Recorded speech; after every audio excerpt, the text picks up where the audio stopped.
Good evening. I want to welcome you all to the latest edition of Chin Check Sports Radio. I'm your host, JD. I want to thank everyone for taking the time out to listen to our program. And I just want to say that I thank everybody for your tremendous feedback on the first few programs that I uploaded onto YouTube.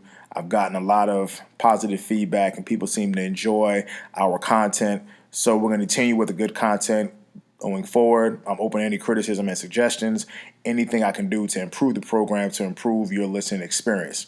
So with that being said, let's get cooking. Well, let's talk right about the elephant inside the room or in the ring last night. Had a big fight in Vegas last night versus Keith, one-time Thurman, 29-0. Keith, one-time Thurman versus the legendary Manny PacMan Pacquiao. Now, a little bit about Keith Thurman. Keith Thurman was seen as the cream of the crop of the new batch of welterweights. Keith Thurman was 29-0, obviously undefeated.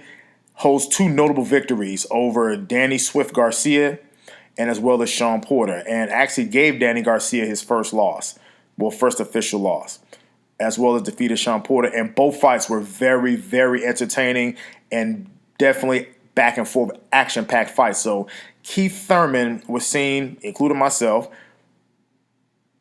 that possibly being at least on paper, the most accomplished of the new generation of welterweights, post Floyd Mayweather, post the prime Manny Pacquiao. And I think over guys, Errol Spence Jr., Terrence Bud Crawford, Keith Thurman was seen as the guy. So this fight was a marquee fight. Now let's go to Manny Pacquiao. Manny Pacquiao, I remember watching Manny Pacquiao, his first fight. The first time I remember watching Pacquiao was on the undercard of the Mike Tyson versus Lennox Lewis mega fight back in June of 2002, if I'm not mistaken, at the Pyramid in Memphis, Tennessee. Let me say this again. I first remember watching Manny Pacquiao on the undercard of the Lennox Lewis and Mike Tyson fight back in June of 2002. The man just fought last night in 2019. So just to show you how long this guy has been around, and he wasn't even the Manny Pacquiao that we knew back then. And keep in mind, he already had a bit of a record before that fight in 2002. So just a little bit about Manny Pacquiao's resume. Now, I would say probably one of the best resumes of all time. After that fight, when he fought Jorge Julio, he fought the legendary and probably one of my other favorite fighters of all time, Marco Antonio Barrera. Now, in that fight, Pacquiao was a heavy underdog because nobody really knew who Pacquiao was. Everybody knew who Barrera was with his wars with Erik Morales, the great victory versus Prince Nassim Hamed. And Pacquiao, pretty much from the second round on, dominated Barrera. It wasn't even close. Was not even close. Dominated Barrera, so eventually he ended up scoring a TKO victory over the legendary Marco Antonio Barrera. Next fight was versus Juan Manuel Marquez, who that was probably the fight of the year in 2004. Now, going back to that fight, he knocked Marquez down, if I'm not mistaken, I'm going to say at least two times. I'm going to say even three times in the first round. And, he came out like a whirlwind and dropped Marquez, I believe broke his nose. And Marquez got up, valiantly fought back, and he fought to a draw. So one can make an argument that Marquez won more rounds, but obviously, it's based on points or the knockdowns that helped, that kind of helped Pacquiao. But either way, a great fight. Very next fight after that, fought Erik Morales. Lost by decision against the great Erik Morales. Then he fought Morales again and knocked Morales out. Now keep in mind, this is the same Erik Morales who had wars against Marco Antonio Barrera. Pacquiao lost the fight versus Morales, came back and knocked him out in a rematch. Fought Oscar Lario. I know a lot of you all don't even know who Oscar Lario is. He was another solid Mexican fighter. He knocked out Morales again in the rubber match. Fought Barrera the second time.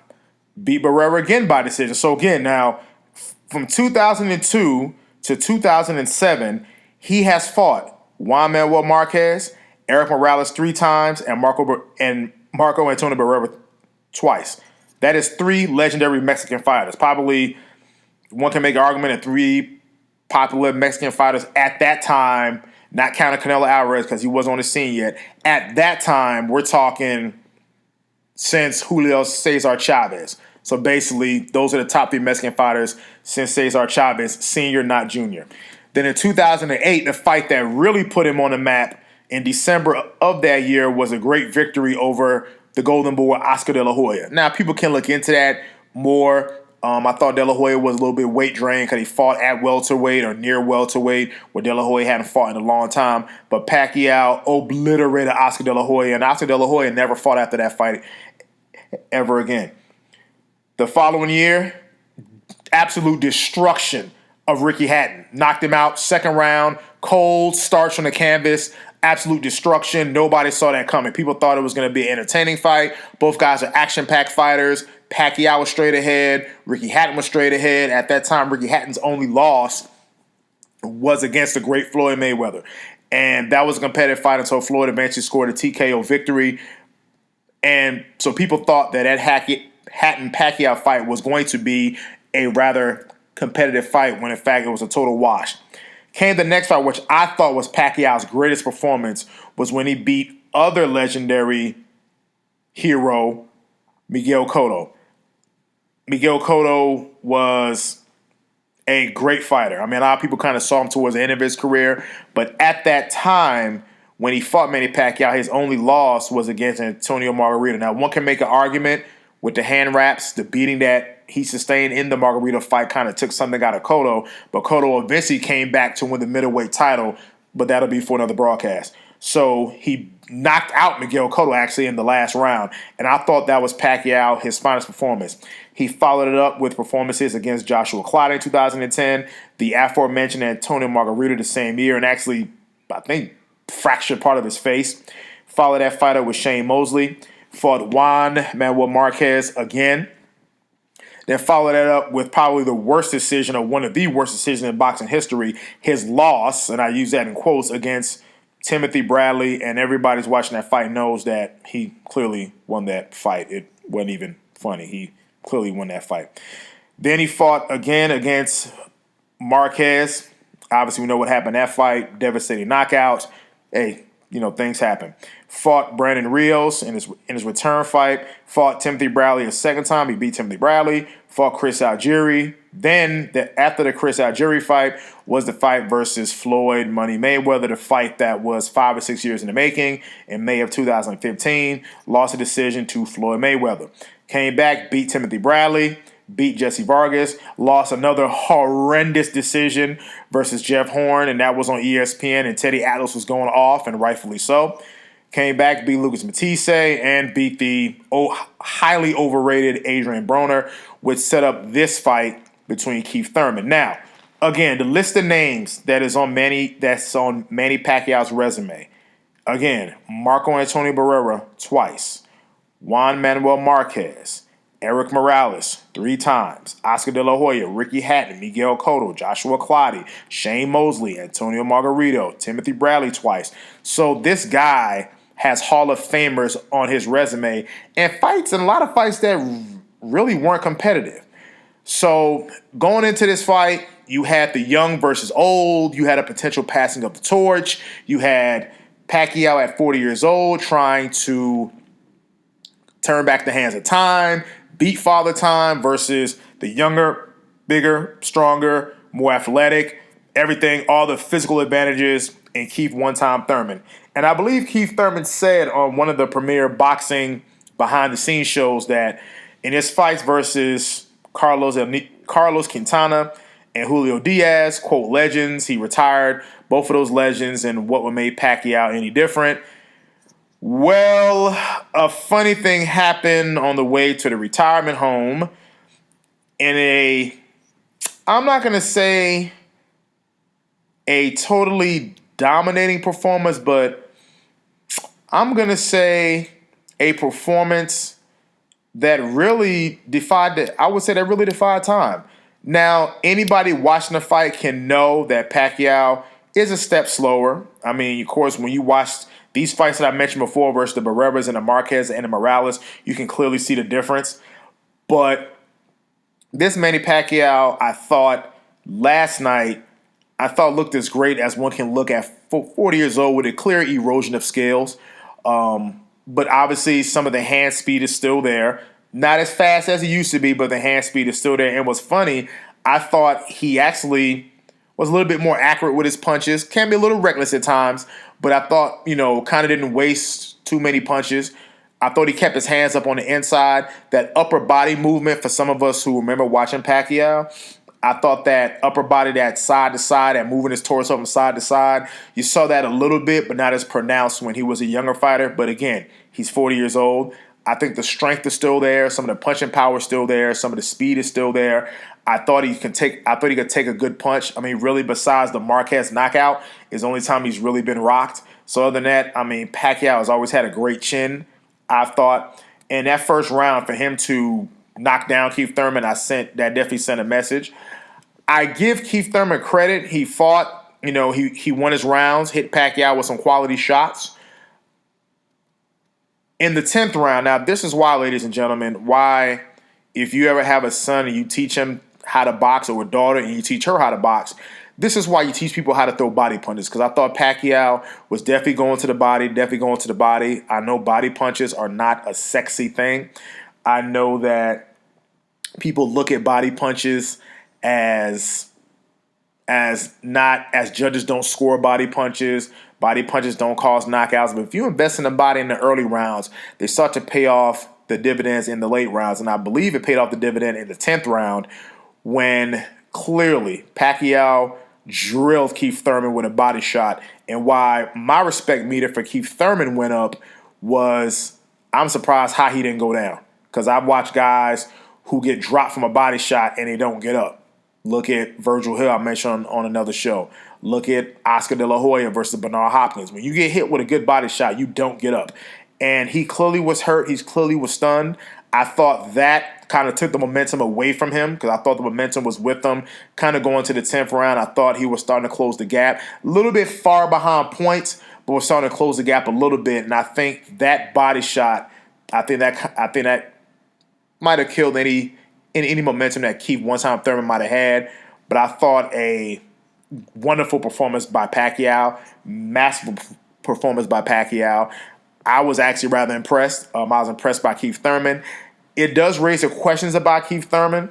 It does raise the questions where you couldn't do anything with a 40-year-old old fighter, and you were pretty much, I'm going to say slightly outclassed. I thought Pacquiao utilized some good angles, even though I didn't mention earlier that Pacquiao, you didn't see a lot of the head movement with the upper body head movement that you used to see, but I thought his footwork was a thing of beauty. Moving in and out, sidestepping punches, I thought it was a thing of beauty. So clearly the footwork is still there. And folks, and this is what happens when you take care of yourself when you're young. When you're 40 years old, you really don't miss that much of a beat. So just kind of keep that in mind, young fighters. So I thought Pacquiao, his footwork, I thought was beautiful, moving in and out, sliding in and out. I think that kind of befuddled Keith Thurman a little bit. I thought Thurman tried to make some adjustments in that fight, but I thought that, the angles that Pacquiao was coming from, which, he's known for that, I thought that proved too much for Keith Thurman. So it does open up a little bit of questions about Thurman, and he has been gracious and humble in defeat, so I do give him credit in that regard.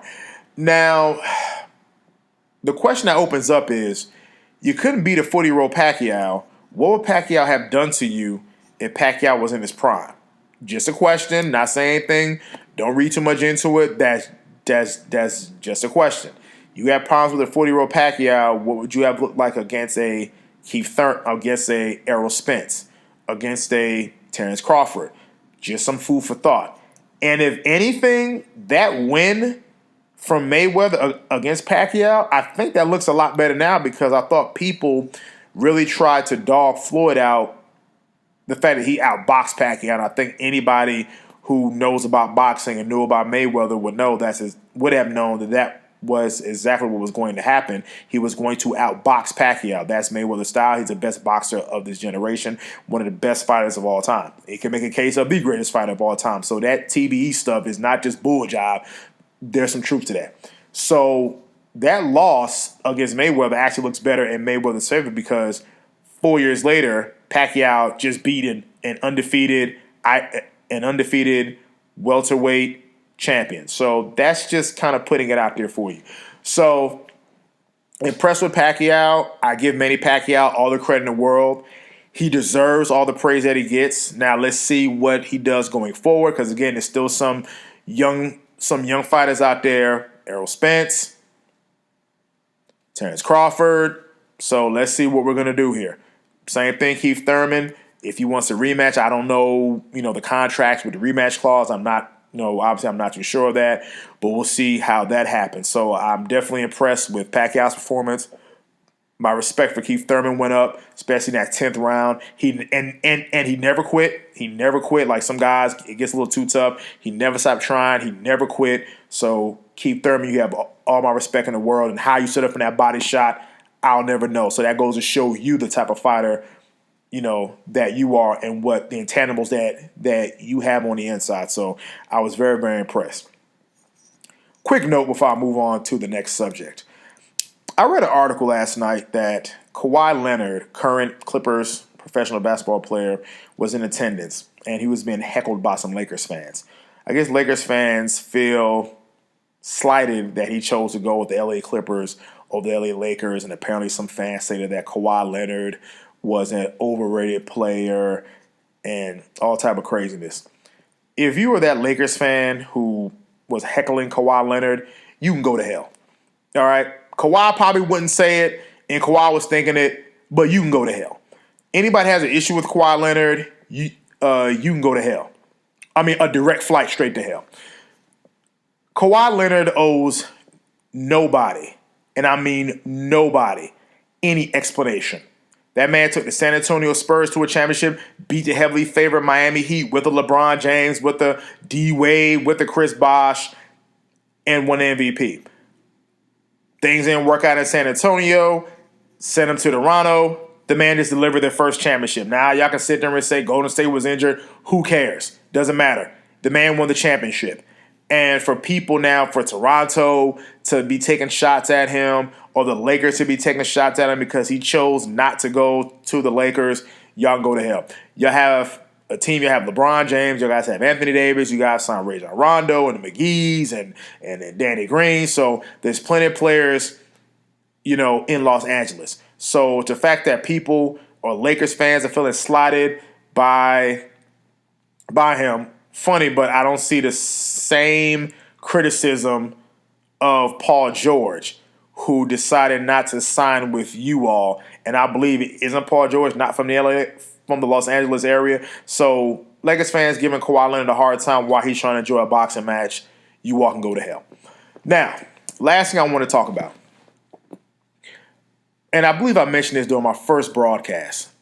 I broadcasted in May, the Deontay Wilder fight. I didn't post the information up until last week. So in between that time frame, there was a seismic shift in the heavyweight division of boxing. And, of course, we already know what happened. Anthony Joshua, 22-0, lost and got knocked out by a 12-1, 11-1 underdog, Andy Ruiz Jr. I'm sure people have discussed that fight in depth, ad nauseum. I'm not going to relive that fight, but it was something that I've read interesting about Anthony Joshua, and it was something that was on his YouTube channel and something that it was quoted on ESPN.com. And I'm paraphrasing here, but something to the effect that it was hard for him to get up for Andy Ruiz because his original opponent, Jarrell Big Baby Miller, had failed the drug test, and thus they had to choose a substitute opponent. And he, never met Andy Ruiz at a press conference. It was hard to get up for the fight. It was hard to get into it because he held no ill will. And my response to reading that article was, huh? What? Anthony Joshua, there's an old saying, and I don't, the fact that you couldn't get up for that fight, that means you probably didn't take this person seriously. There's an old saying, when you don't take your opponent seriously, he becomes a serious opponent. And as a heavyweight champion of the world, let me say this again, as the heavyweight champion of the world, you have to be prepared for anybody at any time. You do realize as a heavyweight champion of the world, you fight the best. And people are going to bring their A game because you are the heavyweight champion of the world. I'm sure Andy Ruiz had no ill will towards you, and he went and he beat the brakes off of you until you gave your title away. So I just had to kind of give the side eye to that. I'm interested in seeing a rematch.